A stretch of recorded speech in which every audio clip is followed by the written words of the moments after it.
I find it interesting that we're now concerned about the intellectual capacity of the President of the United States. I'll now recognize the gentleman from North Carolina, Mr. Harris.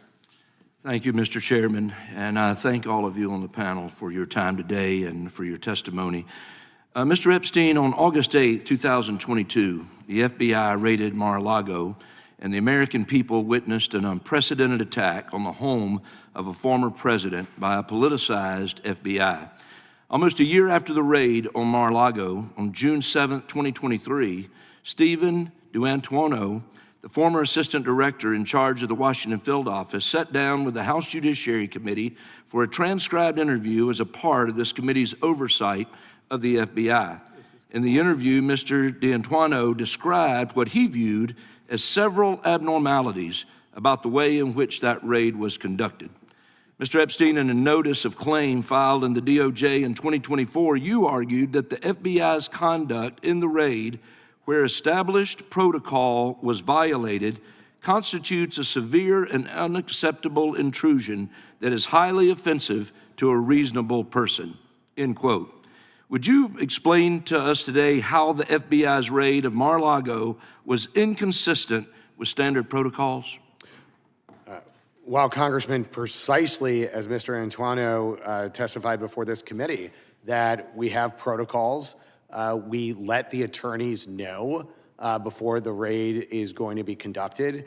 We typically use kind of the local office to be in charge of it, not the Washington field office to be in charge of that. And the protocols here were wholly inconsistent. And I think that's part of the concerns about when political goals inform what otherwise should be doing justice. And why do you suppose they opted out of such protocols? You know, I think here the tone was set from the top.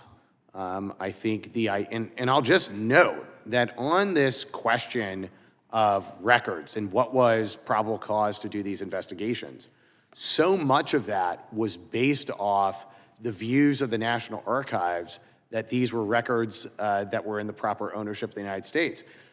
In large part because of America First Legal's work, we recently showed that the former archivist of the United States, David Ferrero, actually said that we should treat President Trump's records as if they were federal records.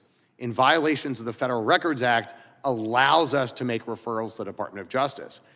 That was an arbitrary, capricious, illegal determination that led to the ability for the Department of Justice to have probable cause to conduct this raid. And I think that's something that is a direct piece of evidence of politicization of the law. Thank you, Mr. Epstein. Mr. Terwilliger, your client, Mark Meadows, is being sued by Fulton County, originally by the very partisan district attorney, Fonnie Willis. Meadows sought to have his court case moved to a federal court, arguing that was more appropriate because he was acting in the official capacity as Trump's White House chief of staff. After his bid was rejected by the Supreme Court, you argued that the risk puts former federal officials such as Meadows, quote, at risk of being left to the wiles of every politically hostile district attorney or state AG in the country.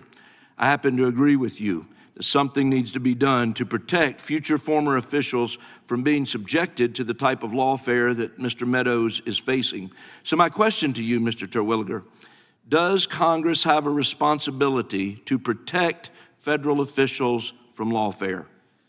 Yes, sir, it does, and it has tried repeatedly to do that, and the courts have repeatedly pushed back for whatever reason, including in the Mesa versus California decision. What Mr. Raskin's comments miss is the fact that all federal courts, all inferior federal courts, other than the Supreme Court, are created by this body, by the United States Congress. You establish their jurisdiction.